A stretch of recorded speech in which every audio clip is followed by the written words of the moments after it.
Goeienaand luisteraars en baie welkom weer eens hier by Ons Sit Koppe Bymekaar. Dis Ronell Lemmer en ek gesels vanaand saam met my kollega Hans van der Veen en ons het 'n baie interessante gas vir u, maar soos wat ek al vir u beloof het, bring ek altyd ou vriende bymekaar. Hans, ek wil eers sê jy moet asseblief vanaand vir die luisteraars hulle sê voordat ek ons gas bekendstel. Goeienaand luisteraars, goeienaand Ronell, lekker om te wees op hierdie koue wintersaand. Ek hoop die luisteraars is warm daar waar hulle is. Ek hoop so, dankie Jason dat jy uit jou koue bed opgestaan het om vir ons hier te wees ook vanaand en hy wys daar vir ons 'n thumbs up.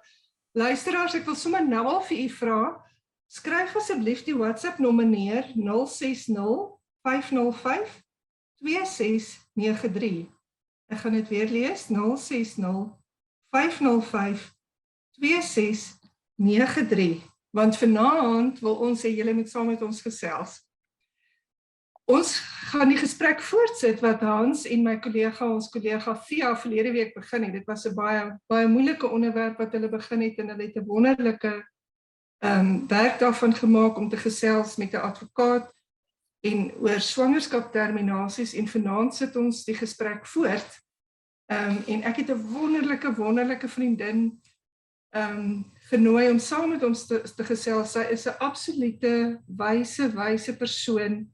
Dis iemand na wie ek baie opkyk. Dis iemand wat geweldig baie ervaring in die mediese wêreld het. Sy het baie ervaring daarin om met gemeenskappe te werk, arm gemeenskappe, ryk gemeenskappe, enige gemeenskappe, en sy het 'n hart vir mense.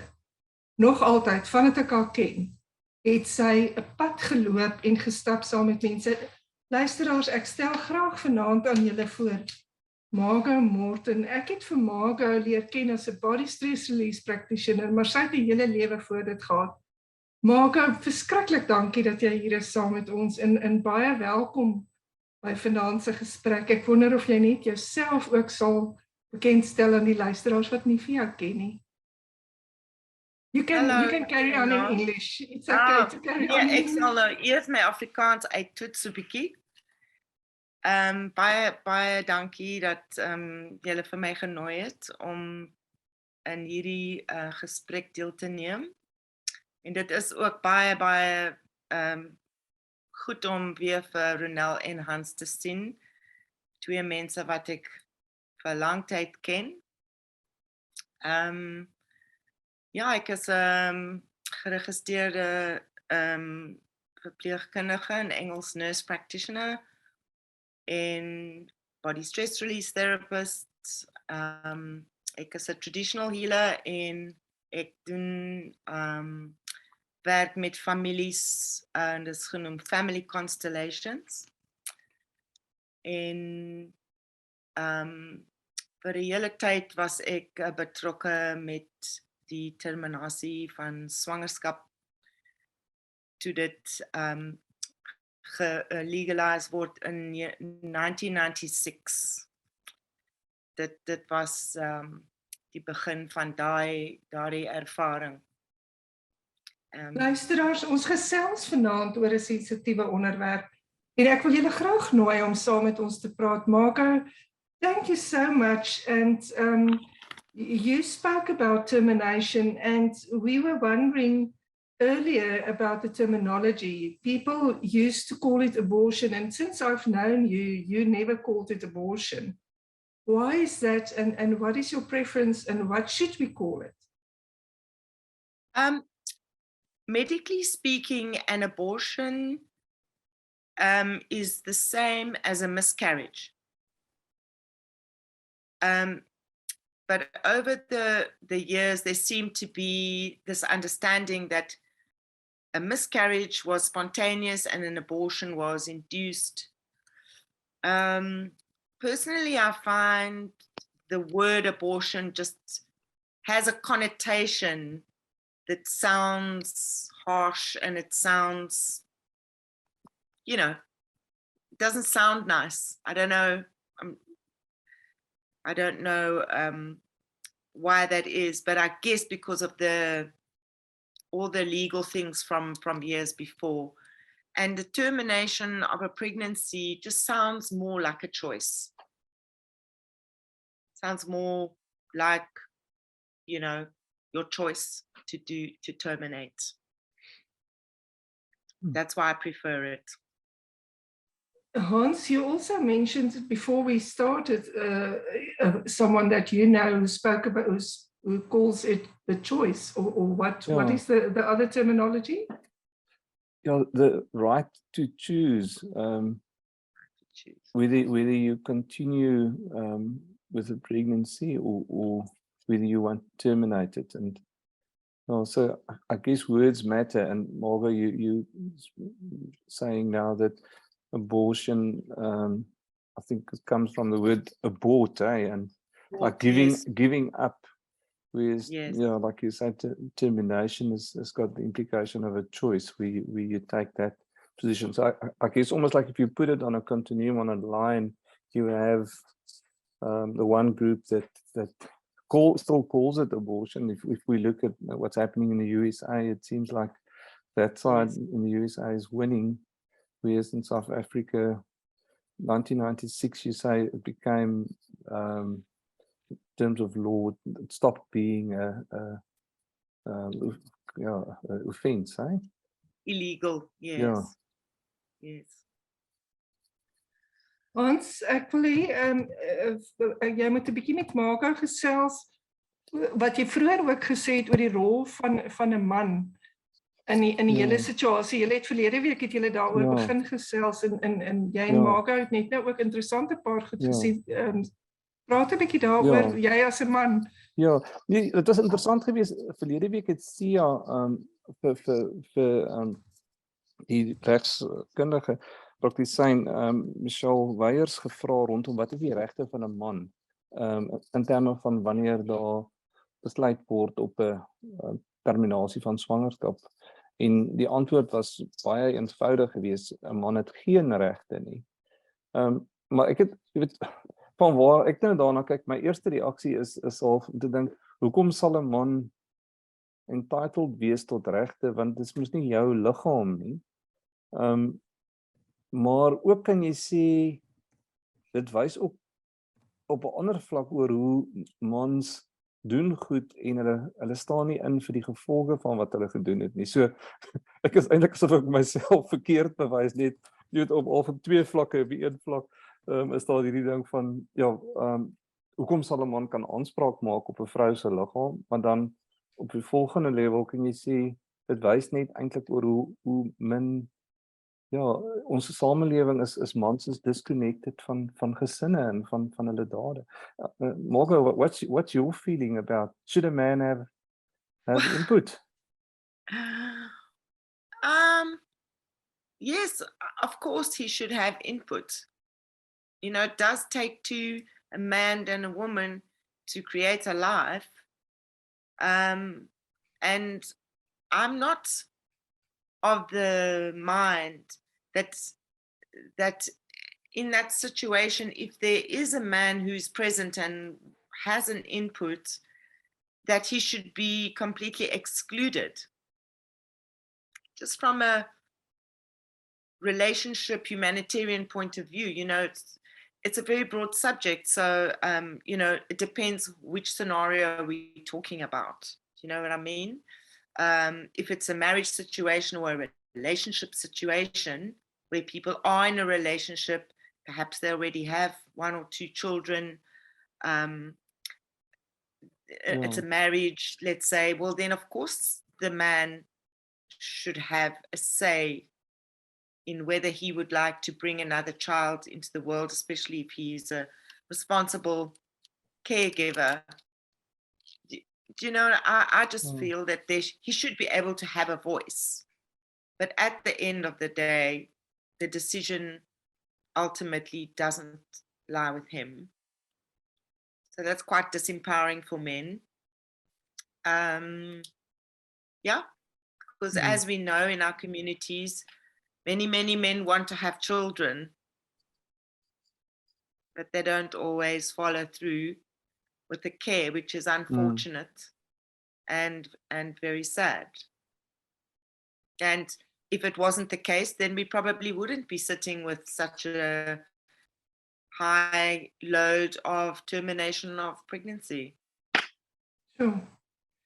Margo, please take us back to the time you were there. You were one of the first people assisting and willing to assist. And when we started talking about this and I thought back about it, I thought, wow, I can't even imagine there was a time that it wasn't legal. It's almost too, yes, can't comprehend it, but there That was is- a time and you were dealing with people with child pregnancies and rape pregnancies. And please tell us about the time before the legislation. Well, I mean, that was a very difficult time because there was nothing that we could do before, it was legalized. So people just had to have those babies and they just had to get absorbed into the families, and there was no way out legally. And of course, there was what was termed backstreet abortions, which claimed a lot of lives of women because of the sepsis and puncturing of the uterus and those kind of, trauma side effects of non-medical termination, shall I say. Mhm. Yeah, so there wasn't much we could do about that. I think termination has been part of society since the beginning of Ever. time, I would Yes. suppose so. Yes, Yeah. definitely. And Also- then it was legalized. And how, what do you remember of that time, Margo? So it was an interesting time, with the ending of the apartheid era and the beginning of democracy. So lots of things were changing. So it was a very exciting time, actually, for me particularly. And I was, I was really very excited about a democratic South Africa. But the termination situation at the clinic that I was working in a rural town, I won't mention the town, was tricky because nobody wanted to volunteer. We knew that now people were going to come forward, but nobody wanted to volunteer. The nurses didn't want to counsel. They didn't want to have anything to do with termination of pregnancy. And I understand it, any transition is a difficult phase for people. And so myself and one of my colleagues, African sister, we decided that we would be willing to counsel the people. And there was a doctor from Beaufort West who agreed to come to our town to do the DNCs, I'm going to use a layman's term, the scraping of the womb afterwards. And so the three of us would work during the week, and then Friday night we'd go to the hospital, and the hospital staff boycotted us. They wanted nothing to do with it. They wanted nothing to do with us, but they couldn't legally stop us from using the theater to do our evacuations. But yeah, even the ladies serving the tea and the food wouldn't serve our patients. So we bring food and serve it, and we clean the floors and look after them, and we did everything ourselves. So it went like that for quite a while. And initially, I think I mentioned this to you the other day. I have a memory of the first day that it was legal, and it was a Monday, and I arrived at work, and there were all these cars standing in the parking lot. Was kind of quite full with all these strange registration cars, and I thought to myself, I wonder what they were all doing here, camping in the parking lot for. And lo and behold, they were all waiting to see me. Sure. And some of them were already beyond 12-week pregnancies. One of the first people that I saw was an elderly couple with their daughter who was already in her late 30s, and she was mentally challenged and she was pregnant. So, you know, it was a rape. And so they were desperate for her to have a termination, and so on. You know, lots of not nice stories came forward. And yeah, it wasn't an easy time, because at first, initially, a lot of people, so, you know, legally, you can terminate up to 20 weeks, which is actually quite far already. You know, Sure. there's a baby there already. Under 12 weeks, it's a very small little fetus, and it's easy just to put in a tablet, and then the patient starts to bleed, and then they just scrape the womb, and it's easy. But after that, it gets more complicated. Margo, I need to interrupt you here. Yes, I think this is a very tragic situation that you're describing, and I want us to carry on with this after the break.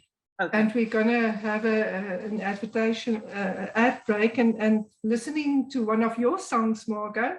Okay. It's by Jeremy Loobs and Lady Smith, Black Mombasa, and the name of the song is This Town. Luisteraars, welkom terug. U is gesels saam met ons by Ons Sit Koppe Bymekaar, en julle kan gerus saam met ons gesels deur deel te neem op die WhatsApp lyn.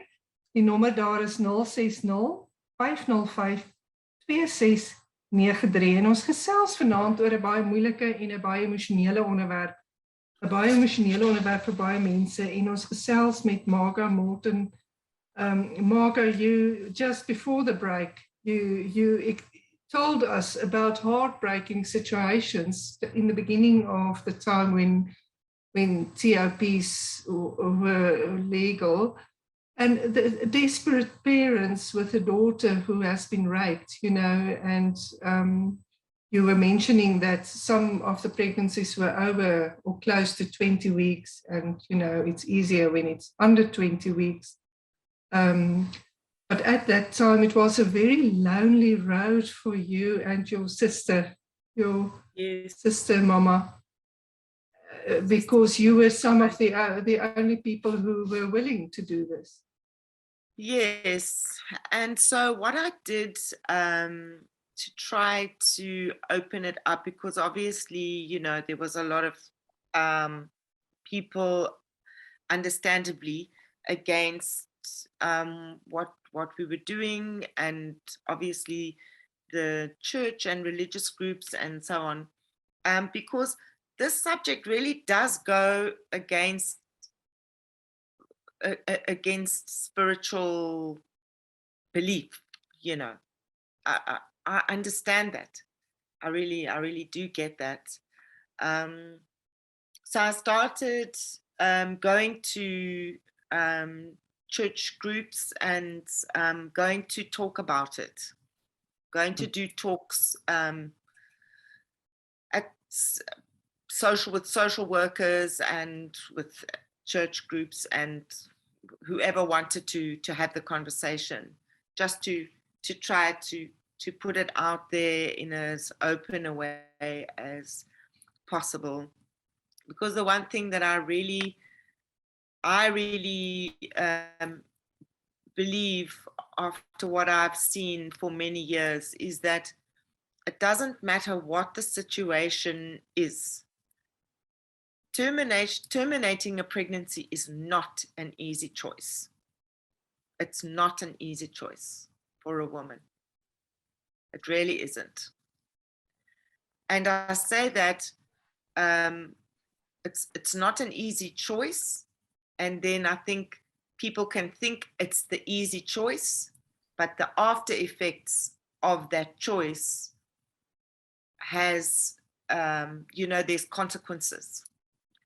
And I'm talking about emotional, mental even ending of relationships. You know, Hans, you mentioned earlier about a man, does he have a say? You know, basically, if a partnership, you know, the fruit of a partnership in nature, you know, is a child, or it's a, you know, another being of that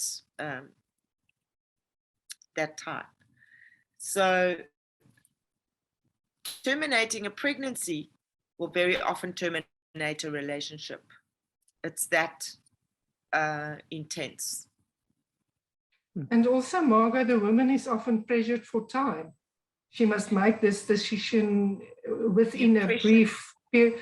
So the pressure is on, you know, even the pressure is on. You're pressured for time, and hospitals are full. So there's a waiting list, you know, even just go and get a scan, there's a waiting list. So that's very true what you're saying.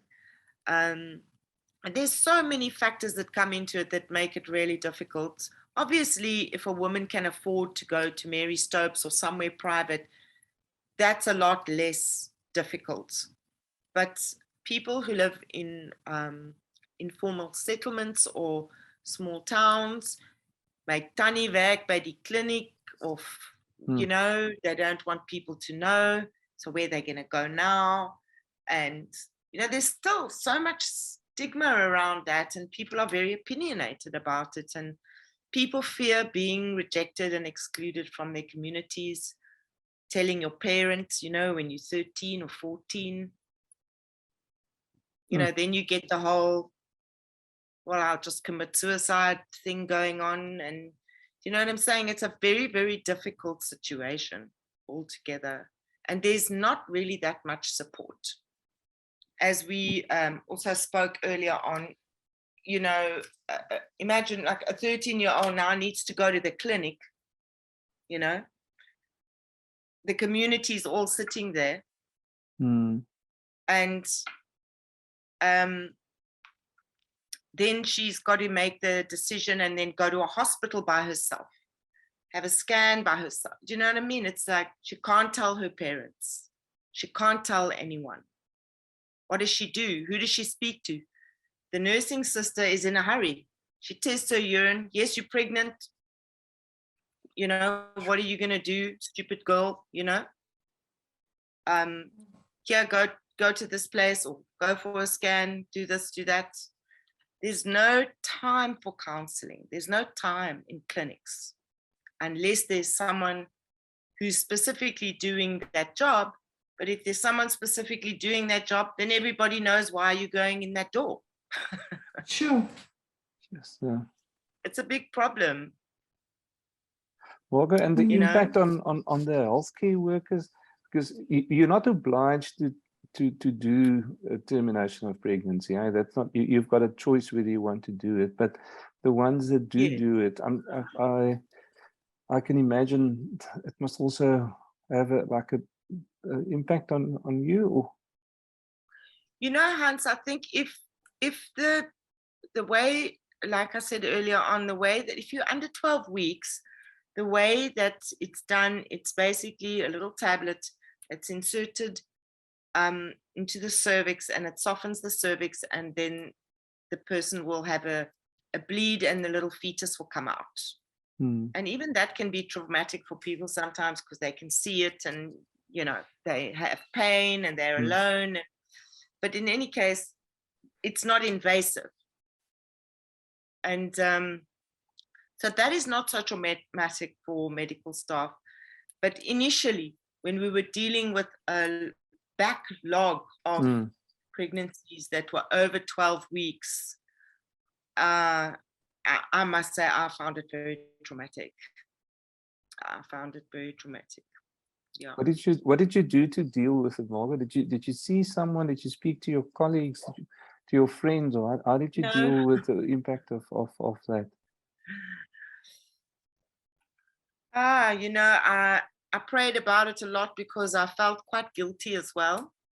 You know, I also felt guilty. I was very conflicted as well in my role in this, you know. What about these souls and these spirits? And, you know, I did used to kind of apologize to them while I was, you know, helping with evacuations, whatever. But yeah, that, you see, the spiritual side does come into it. Well, for me, it did anyway. It does. It's not something we can ignore. And that's, I think, partly why many people suffer from depression afterwards, and why they don't recover well, is because they don't have that counseling, adequate counseling afterwards. You know, you can make a decision in a rush and think this is going to be a quick solution. But then afterwards is when it really hits you.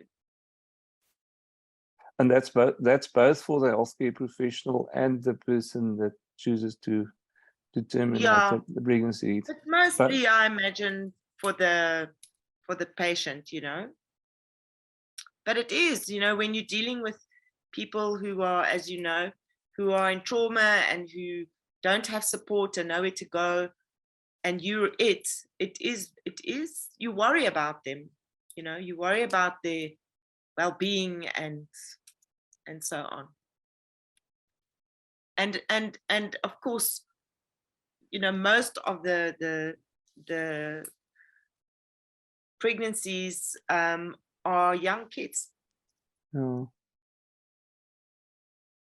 It's very interesting that you're saying that. I'm often thinking, you know, we need a TV license before we can watch TV. We need a license to drive.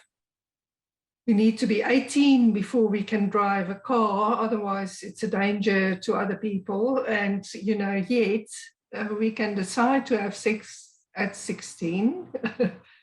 The brain isn't even fully developed. The prefrontal cortex is still developing, where you can acknowledge, you know, the consequences of your actions and your choices. Right. And we're talking choices. So, you know, and traditionally it was up to the woman to prevent sex or pregnancy, or, you know, I've dealt with someone earlier this week, a female, who said, it was my fault because I'm the woman, I should have said no. So it's my responsibility to say no. It's not the man's, he's just a man, he can't help it. Still in this age, you know. So well, I imagine that what she meant was, I'm the one who's going to bear the consequences, so I best take responsibility. Yeah, no, it was more a question of, you know, the ball ends at me. I'm the one who agreed to have sex. So if I agree or not agree, you know, it ends with me. But the thing is, Margo, that I do think that young people have a problem with this, because now they obviously have, you know, sex isn't that taboo anymore, and they have pressure, they experience pressure, and now they're allowed to take decisions, to make a decision about termination as well. And then the conflict between the parents and the teenagers. Sometimes the parents want to... And the parent and the medical profession, because a child, if a child falls pregnant, 13, 14, 12, she doesn't need her parents' permission. And I guess they brought that in, you know, for a reason. But it's it's very difficult. It's very difficult. Margo, how does a 12-year-old go and now she has a something goes wrong with the termination, and now she needs surgery, and then she needs her parents' permission for the surgery, because under 18 you can't sign legally for surgery for yourself, you know. So it's it's very convoluted. And contraception is freely available. It is freely available. That is for sure. And I've just recently been working in Masiphumelele Township I was running a youth clinic. So for children between the age of 12 and 22, that was the cutoff. And the children mothers bringing their children at the age of 12, the first menstrual cycle, straight to the clinic for fear of pregnancy. Well, that's great. Yes, You know, there's more awareness now, it seems. yes. But I think, yeah, the children were coming in Massey. There's definitely, it was a very nice clinic. It was specifically a youth clinic. And so, yeah, children felt it was specifically designed so that it was accessible for them to feel free to come to talk about problems, not whatever, anything that they wanted to say. Luisteraars, ons het hier 'n deelnemer op ons WhatsApp groep. Julle is welkom om vir ons deel te neem aan ons gesprek. Julle kan ook anoniem deelneem. Die nommer is 060 505 2693 en dit lyk vir my hier is 'n anonieme luisteraar wat wat sê, I appreciate the message. yes, wow. No matter what we do in life, the choices we make, God's grace and mercy is so much higher and higher. Higher, love God. Thank God you. already forgave. He knows you have to forgive yourself. Thank you very much for that. I must be honest, I did struggle with that for a long time. So I appreciate it. You know, you're trying to help people because not everyone is in a situation where they can have that baby. Financially, socioeconomically, you know, incest, rape, there's still a lot of that going on in our communities, a lot. So it's very hard to, you know, you're stuck between the, as I say in English, between the devil and the deep blue sea. Luisteraars, ons gaan weer 'n advertensiebreek neem en ons nooi julle om saam met ons te gesels op ons WhatsApp lyn by 060 505 2693. Neem die vrymoedigheid, julle kan ook anoniem saamgesels. Ons het 'n wonderlike sensitiewe gas saam met ons wat met ons oor 'n moeilike onderwerp gesels. En een van haar liedjiekeuses was ook Jeremy Loops en Lady Smith, Black Mombassa's A Better Together. Luisteraars, welkom terug hier by Ons Sit Koppe Bymekaar en ons gesels met Margo Morton. En wat 'n wonderlike sensitiewe gesprek is dit nie. Margo gesels met ons oor die moeilike keuse wat mense moet maak wanneer hulle besluit daar moet neem om 'n swangerskap te termineer. Margo, Hans, you had a question earlier. Let's start with that. Can you remember what that question was? I was listening, Margo, talking about, you know, like at a clinic, it just seems like there's not much care taken to the soft emotional side of the decisions. And so I was wondering, you know, it almost felt to me there's an opportunity there to bring in volunteers. But if we can put the question over to you, what do you see in an ideal world in terms of the context of termination of pregnancies? What do you think we need more of?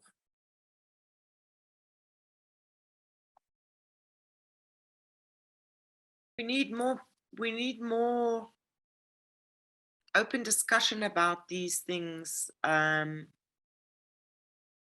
And where do we start with open discussion? It starts at home. Now, culturally, I think it's across the board.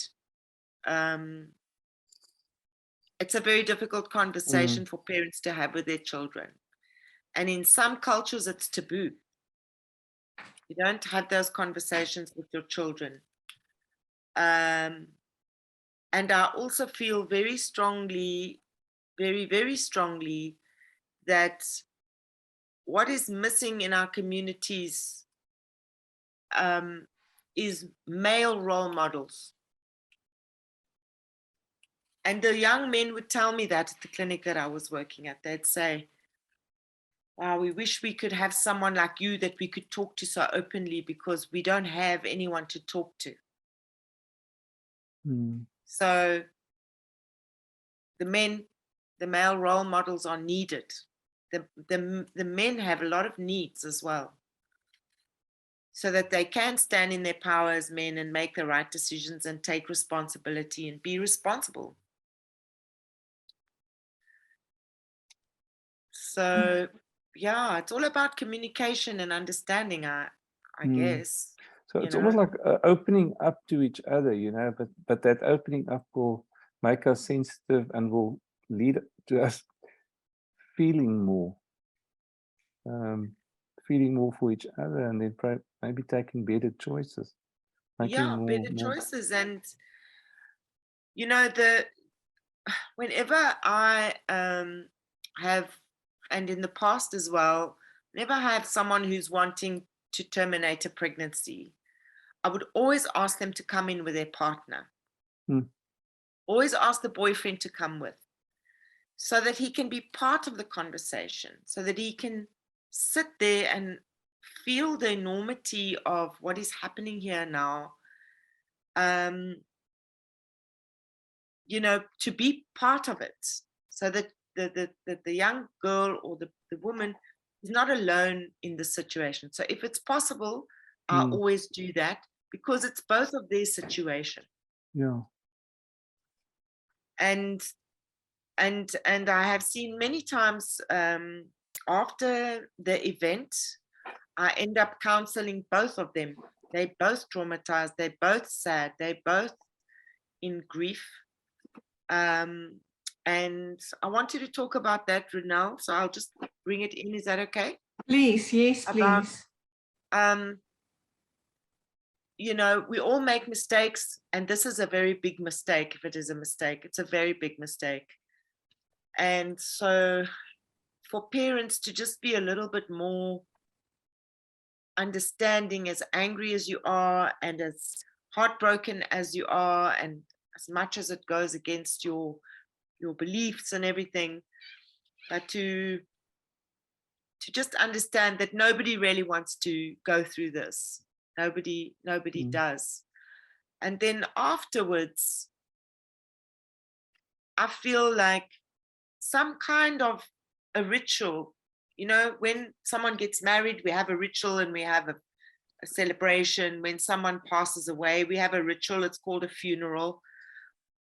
We bury and we pray and we, you know, and I feel that it's really important for anyone who's terminated a pregnancy. They don't have to have the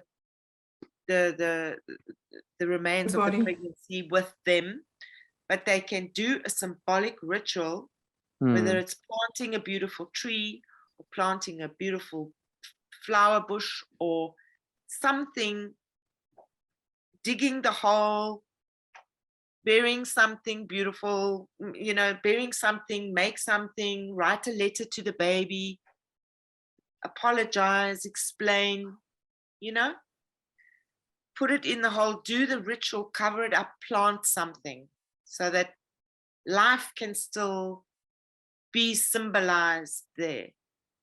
That is very healing for people to do. I highly recommend doing something like that after something so painful. Like recognize the enormity of what has happened. Yes, and that it was a live being, you know, not completely formed or anything, but the life was there and the spirit was, you know, was going to be coming through. So just to honor that, and not to beat yourself up, but to honor yourself for your choice you've made, and to honor that little being that came to teach you this very difficult lesson, and then plant something that can represent life. Oh, that's beautiful, Margo. And then move on with your life, and don't make the same mistakes again. Try not to. And then also, as you say, if it would be wonderful if a family, you know, the parents and the brothers and sisters, if the family could partake in that, so that it's not a taboo onderwerp waaroor ons nou nooit weer praat nie. Ons het jou nou daar afgelaai en ons het jou gaan oplaai en nou moet ons net aangaan asof niks gebeur het nie. Yeah, because it's a loss for everyone, actually. You know, because Yeah. when parents find out this has happened to their child is pregnant under whatever circumstances, there's already a loss there. There's a loss of trust, you know, between the parents and the child, and there's guilt and shame and all these really toxic emotions that are very painful and that they affect us for the rest of our lives. And we all want our children and the children of South Africa to be open-hearted, balanced human beings. We don't want to be raising generations of broken people. And trauma stays with us, you know. So if parents are not able to deal with the emotionalness themselves, especially if there's a rape or something like that, please go and see a psychologist or go and find someone, do your homework. There's social workers who are really good at this kind of thing and who are willing to support. Go and find support, or go to your church, go to your ministers and look for support. Don't suffer alone. To add to that, Margo, there's another lovely message from one of the listeners. And I think it's aimed at everyone because it says, may God bless you and keep you in his peace. Lovely message. Thank you to that listener. Thank you so much. Hans, jy het nog 'n vraag gehad oor jy weet of daar nog 'n division is onder die yes, will you? Yeah, it's just Margo, is there still sort of at hospitals like a, you know, like if you do TOPs, you sort of pushed out, you sort of in the out group, or is it not there anymore? You mean as a nurse? As a nurse, yes. I don't think so, Hans. You know, because like I was trying to say earlier on, I think it's much more streamlined now than when we started, you know. It was a disaster. There was a few of us, 3 of us for the whole Klein Karoo. Jeez. 3 people who were prepared to counsel, physically go to the hospital, do the evacuations, stay there the whole weekend to make sure everyone, and go back to work on Monday, while the rest of the place was boycotting us, you know. There was a wonderful sister at the Mossel Bay Hospital, and they had a much bigger hospital. And so she was also very willing to help people. So we would go over there sometimes and help them. So at first it was chaos, with very little staff and large numbers of people. But I don't think it's like that anymore. I think most people know that they must go before 12 weeks.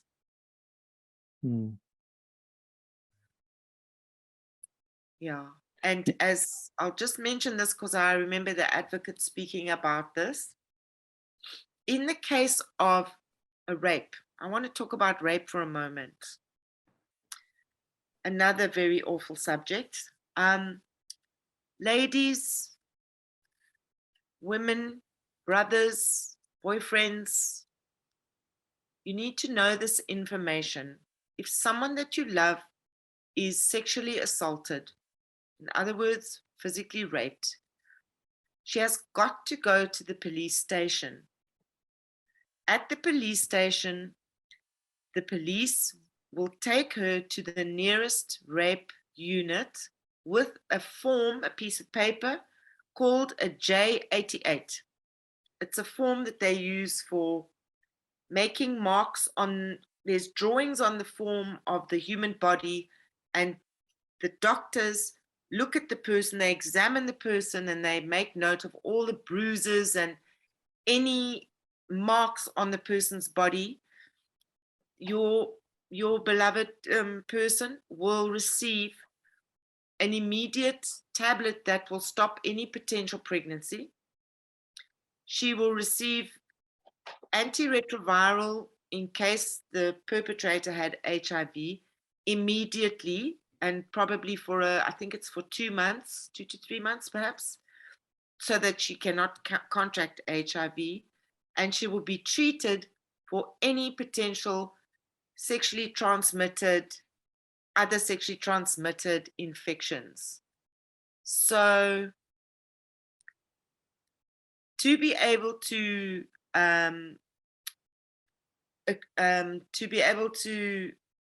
go to court and have the J88 and the smear that they will take is very, very important. If you are going to press charges, you've got to have that. It's very, very important. And there you will be treated, and pregnancy prevention will be the first thing that will take place. So it's a very important thing. Don't go home and bath and wash. Don't do that.